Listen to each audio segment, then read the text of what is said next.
What are three major questions facing Denver Broncos head coach Sean Payton this offseason? Well, part of it does include the quarterback position and a plan on how to get Denver back to winning football. We'll break it all down here on today's brand new episode, Locked On Broncos.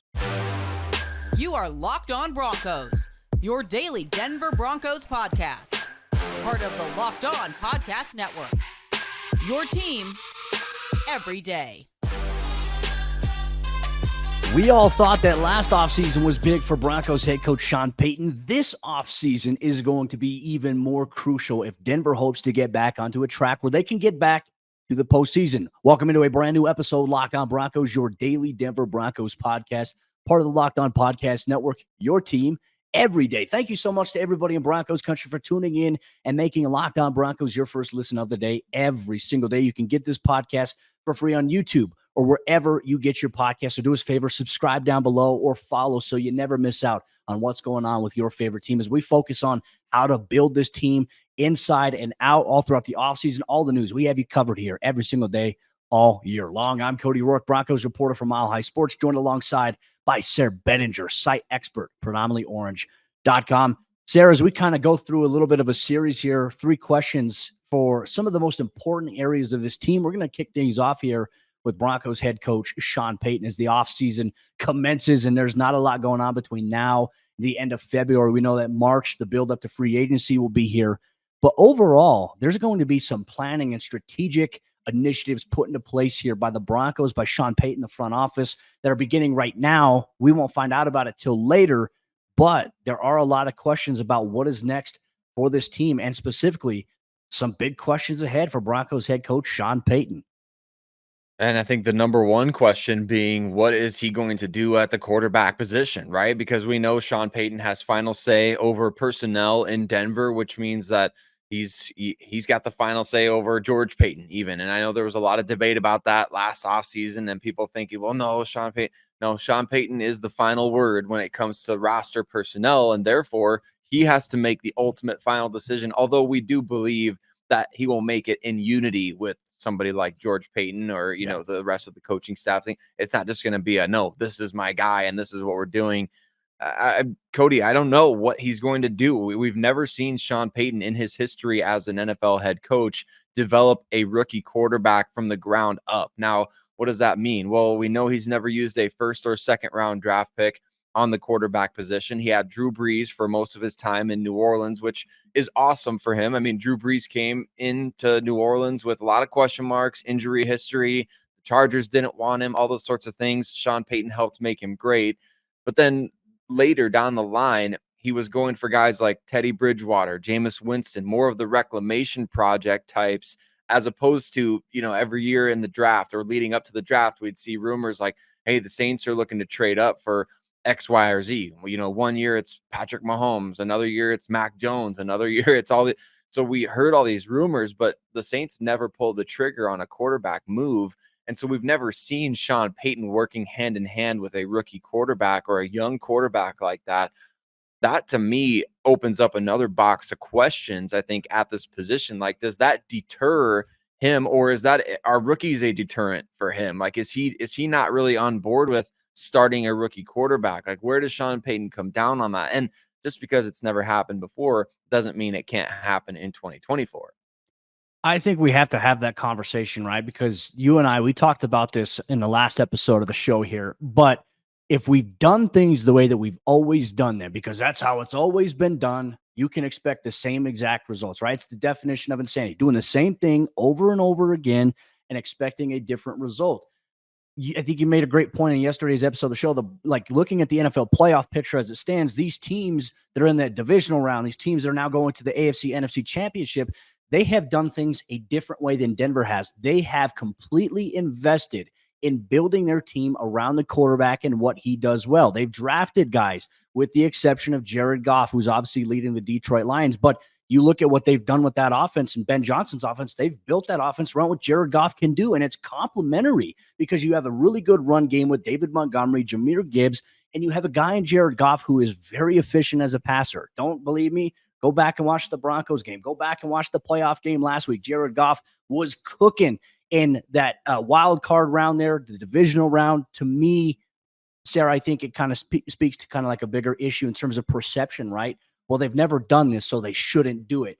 That is what keeps, I think, teams where they've been stuck at. And the Broncos, they've tried that, right? We're talking so much like, what is Sean Payton going to do at quarterback? Was it going to be a rookie guy? Or as you mentioned, is it going to be a reclamation project? Denver's done the reclamation project since Peyton Manning retired, really with the exception of drafting Paxton Lynch, which was a massive reach, and even he couldn't win the job. But it just goes to show, like, you have to have a calculated plan for how you plan to address this position. If Sean Payton believed at one juncture of the season, I cannot win and I cannot do the things that I want to do with Russell Wilson as our quarterback, or even with Jarrett Stidham, you have to go out there and you have to do something different, right? And that is, look, I think you got to take the lump. Like, Sean Payton's got 4 years left on his contract. If you lose, this upcoming season in 2024 by developing a young rookie quarterback, is that guy going to be better for it? Maybe, right? I think it depends on what you do around that quarterback. How do you address the skill player position around that quarterback? How do you have a sustainable run game to help that quarterback? Like, these are things that I think Denver has to focus on, but you can't let the fear of striking out keep you from playing the game. And I think that's what the Broncos have been doing for the last 7 years.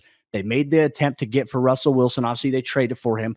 That didn't work out. And at this point, it's about the league is evolving. Teams are getting better. Are you trying to catch up and match where they're at, or are you going to stay behind?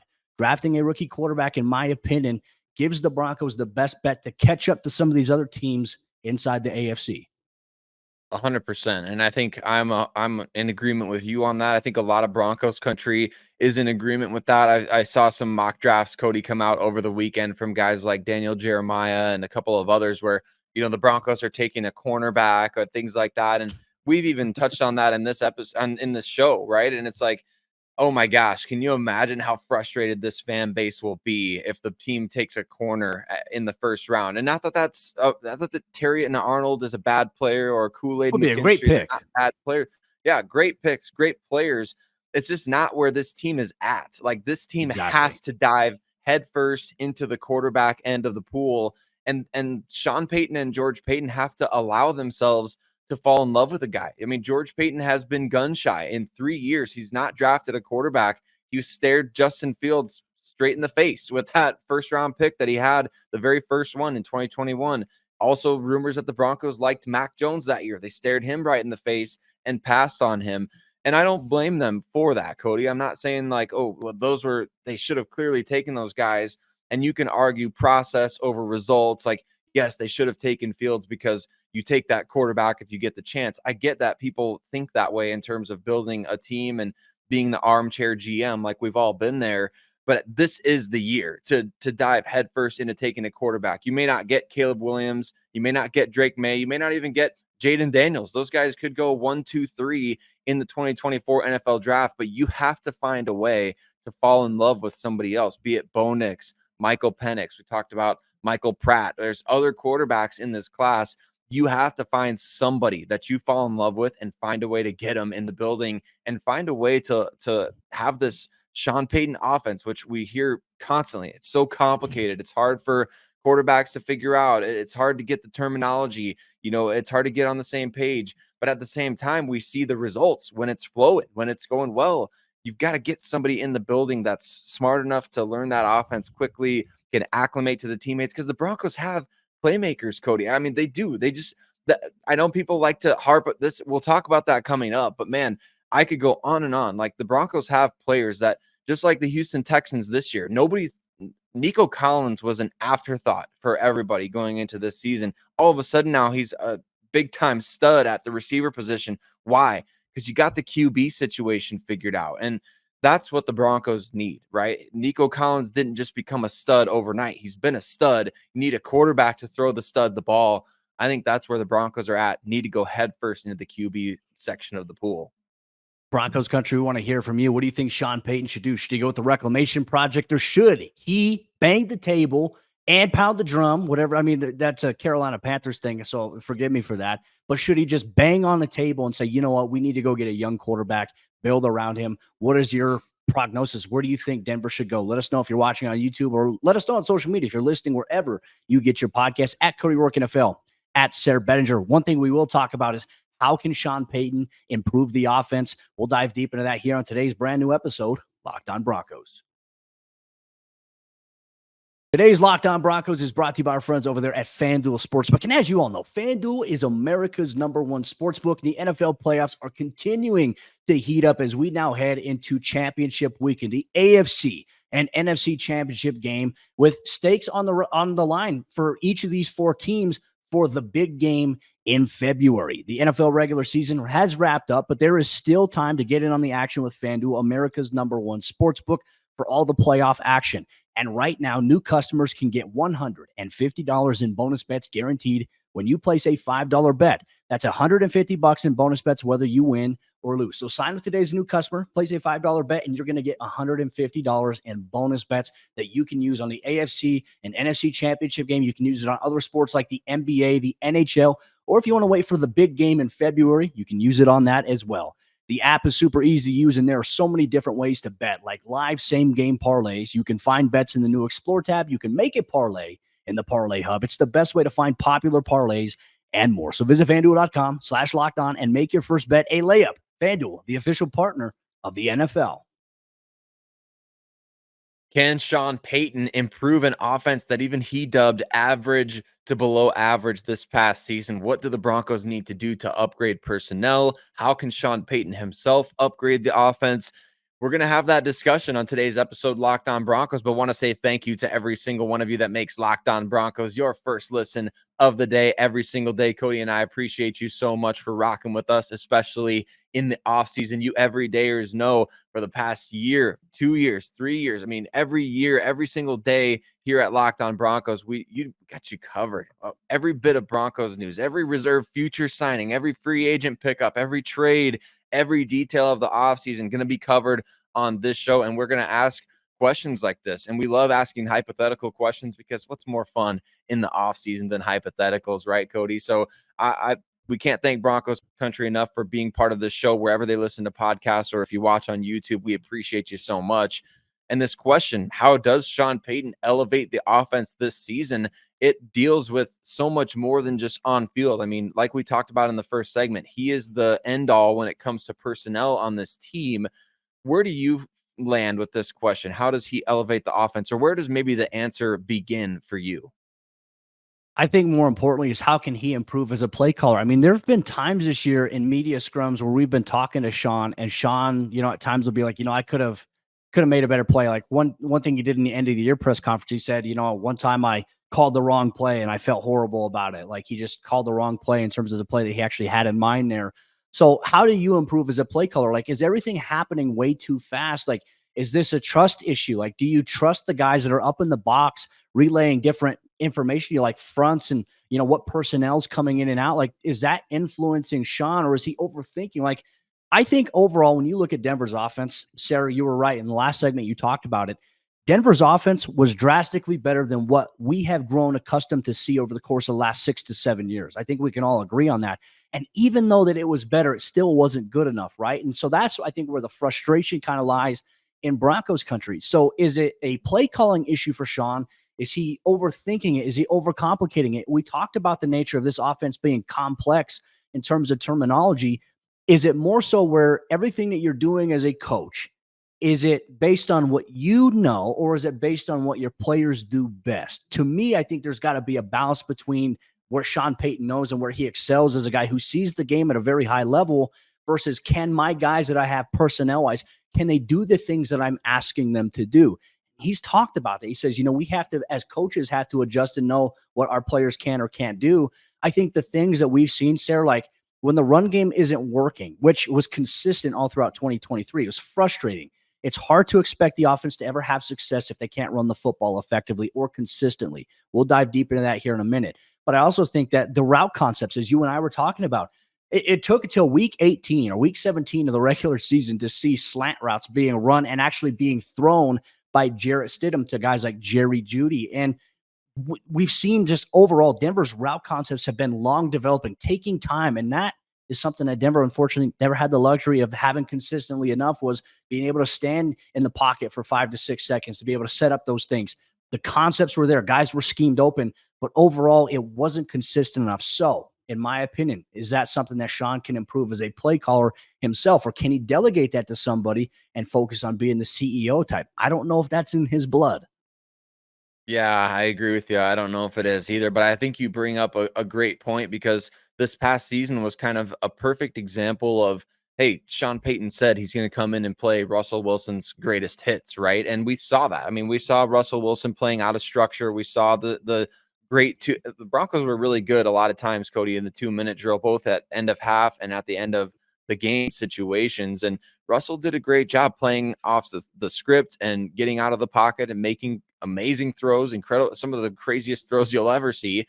But I think there's this balance. There's got to be a balance, like you said, between what we've seen with Nathaniel Hackett and Rich Scangarello and Pat Shurmur and all these other offensive coordinators. We see these guys trying to fit the square peg into a round hole all the time. It's like, this is how I've always done it. Like you said, this is what's always worked. This is the way we've done it. This is what should work. I'm trying to make it work with the personnel that I have, as opposed to utilizing the skills of the players that they're best at. I think where Sean Payton needs to find a balance is, you did find that balance of like, hey, we're going to do what Russell does really well this year, but it kind of came at the expense of what Sean Payton really brings to the table, didn't it? That may be the underrated factor here that isn't getting considered a lot, is that Sean Payton did do what's best for Russell Wilson in many instances, in many different ways, getting him out there more as a runner, letting him play off script, letting him make checks at the line of scrimmage, all of these sorts of things. But it did come at the expense of what we know to be the bread and butter of Sean Payton's offense. We asked all season, where's the Michael Thomas in this offense? Where's the Joker role? Was Greg Dulcich really that important to the Joker role? Like, we're just not seeing it. We wanted so many of these things, the all-encompassing Sean Payton offense. But I think now in year 2, there's got to be a better balance between, all right, I'll work with what I'm given for this year, and I'll make, lemonade, for lack of a better analogy there. Now we've got to see the perfect marriage between, this is what my players do well and this is what I do well, as opposed to just, this is what my players do well, because we've seen both sides of that coin. Yeah, and it's a tough balance. Look, I can tell you this as a coach, it's hard sometimes to try to find that perfect marriage between, okay, hey, it's not about what I know, right? We always say it's about the Jimmies and Joes, not the X's and O's. Well, sometimes you have to marry the two. Like, the X's and O's sometimes have to match what your Jimmies and Joes can do, but it's got to be balanced. There can't be one side getting more than the other. And I think that's where it just goes to show, I feel like at times in 2023, Sean Payton had trust in certain guys from a personnel standpoint, even though those weren't the best options for Denver at certain positions like tight end. Like, it took forever for us to see Lucas Kroll incorporated into the offense because things were, Denver didn't have a pass catching tight end. Like, it took that long. And then we saw at the end of the season, like, hey, this guy's got flashes. How come we didn't see him play even more early on in the season? And then we even talk about running back. Like, at one point, Jaleel was the top guy for Denver. And then all of a sudden it became Samaje, and Jaleel dropped off. And all of a sudden it went back to Jaleel. And it just, there was no rhyme or reason to what Denver was doing, right? Didn't make sense. And even though that Denver's offense was better, it wasn't good enough. And I think that's going to be a big pressure point here for Sean Payton. How can he improve the offense this offseason? What do they do? Can there be any guys in wave 2 of NFL free agency that they go out there and it drastically improves their performance on the offense, whether it be a skill player position, whether it be running back, whether it be tight end, whether it be quarterback, which we'll dive into that a little bit more as obviously the offseason goes. It's going to be a big topic here in Broncos country. But I think personnel is going to matter drastically here. And you even said it as well, I think in one of our previous shows, whoever you draft in this year's NFL draft, whether it be quarterback, whether it also be other players at skill player positions, you're going to have to rely on those guys as rookies right away, more so than they ever invested or trusted in Marvin Mims, which was frustrating in and of itself that Marvin didn't have the role that I think he should have had and didn't get looked at in the ways that he should have as well, especially after that week 2 performance against the Washington Commanders. Sore subject for me. Frustrating as hell to watch, but you know what? It is what it is. We'll continue to go on there. That's obviously our second question facing Sean Payton this offseason. But the third one is going to be, will Sean Payton stick with the status quo as it pertains to the Broncos defense and what might need to change? Sayre and I are going to throw something interesting back and forth here on today's brand new episode, Locked On Broncos. Today's Locked On Broncos is brought to you by the Game Time app. And our friends over there at the Game Time app want to make sure that you have the best ticket buying experience possible. Game Time is the fast and easy way to buy tickets for all the sports, music, comedy, and theater events that are going on near you. And right now, all users get $100 off when they buy a big game ticket with the code Vegas100 with killer last minute deals, all in prices, views from your seat, and their best price guarantee. Game Time takes the guesswork out of buying tickets. Game Time is the only ticketing app that gives you complete peace of mind with your purchase. You can see the view from your seat before you buy, so you know exactly what to expect when you arrive. If you're going to go to the big game in February in Vegas, you can see what your view is going to be like for that festivities at Allegiant Stadium. You get all-in prices that show you your total up front, so you know that you're getting a great deal before you check out. And you can buy tickets in seconds with just 2 taps. Take the guesswork out of buying tickets with Game Time. And right now, all Game Time users get $100 off of a big game ticket with code Vegas100. Terms apply. Just download the Game Time app and use code Vegas100 for $100 off a big game ticket. Or if you're not going to the game, you can use code Locked On for $20 off your first purchase. Download Game Time today. Last minute tickets, lowest price guaranteed. Broncos head coach Sean Payton faces a lot of questions this offseason about how he plans to get the team back to competing and being in the postseason conversation. They were in that conversation this year, but they couldn't find a way to get a ticket to the dance. Can that change here in 2024? Well, so much is going to be contingent upon, will Sean Payton stick with the status quo, or could he make changes to the coaching staff? And Sayre, I think this is a very interesting conversation here. Real quick, just want to say thank you so much to everybody in Broncos Country. Thanks for making us your first listen of the day every single day. We appreciate you. You guys make the show exactly what it is. Thank you so much, Broncos Country. What do we mean by sticking with the status quo defensively? I think you put out a very good question here, Sayre, and I think it's something that's probably going to draw a lot of consideration. Even though that the offseason right now, there's still some teams competing in the AFC, NFC Championship game. The Super Bowl is coming up. Could there still be some staff changes, right? I think we'd expect to hear something by now, but then again, something could happen because there's not a lot of head coaching spots that have been filled, and there could be a ton of personnel shifts potentially here going forward. Question here, will Sean Payton stick with Vance Joseph as the DC going into 2024? I think it's a valid question.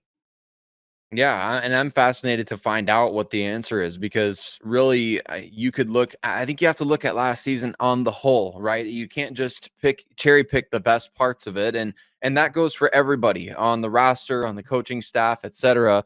But for Vance Joseph, the season got off to a really horrible start. Those first 5 games, maybe one of the worst defensive performances that we've seen in Broncos history, and that's not limited to the Miami game, right? That was against the Raiders, no pressure on Jimmy Garoppolo whatsoever. Against the Commanders, you blow a 21-3 lead. Against the New York Jets and Zach Wilson, I mean, you're giving up 24 points. I know they scored 31, but 7 was off a defensive touchdown. But giving up 24 to the Jets last year was like twice their season average. So, I mean, it was a bad first 5 games for the Broncos. It was embarrassing. It was to the point that, I mean, we were even having discussions on this show, like, are they going to make a midseason move off of Vance Joseph? And it felt like a realistic proposition at the time. And then you go on like an 8 or 9 week heater as a defense, one of the best defenses in the NFL, top 3 in points allowed, forcing more turnovers than anybody. You're beating the Kansas City Chiefs, the Buffalo Bills, the Minnesota Vikings, who were playoff bound at the time, the Green Bay Packers. I mean, won a lot of good games in that stretch because of your defense, giving your offense additional opportunities. And then the final 4 or 5 weeks of the season, defensive collapse at the worst possible time. Against New England, you give up 26 points against New England, who had scored about 13 points a game all season. You had the game against Detroit where you just got absolutely dog walked. And then down the stretch, I mean, that Raiders game at the very end of the year, it was just discouraging against Aiden O'Connell. Cody, to me, I don't know. You look at the season as a whole, I weigh the pros and the cons of bringing Vance back. It looked like he was figuring out the pieces, the players that he had at his disposal, as well as the scheme and fitting that all together. Kind of feel like it could be even better if you get more talent on that side of the ball. But at the same time, can you just ignore the first 5 weeks and the last 4 weeks? I don't know. That's where I fall in this situation.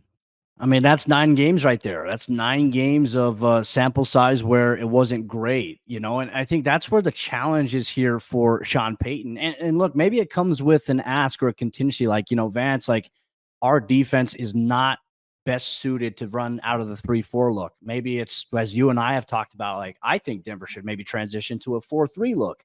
overall. I think it gives Denver a little bit more flexibility to play in those intermediate passing games. I know a lot of defenses these days. I mean, you look at San Francisco, well, some people call it the 3-4. They run a hybrid 4-2-5 defense, and kind of the same thing in a sense, similar to, what we talk about in the 3-4 out of a nickel package. But I think the thing for Denver is our personnel best suited? Because what has been the number one issue mainly for Denver? It's been their inability to stop the run consistently enough.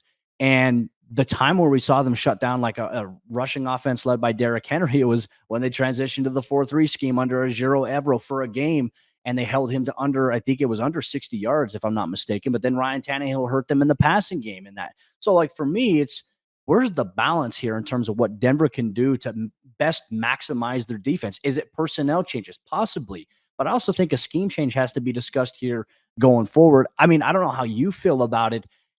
It's a tough ask, but at the same time, we know Denver, they need an answer at cornerback opposite of Patrick Surtain. Is that going to be Riley Moss? Possibly, right? He's going to get every chance to.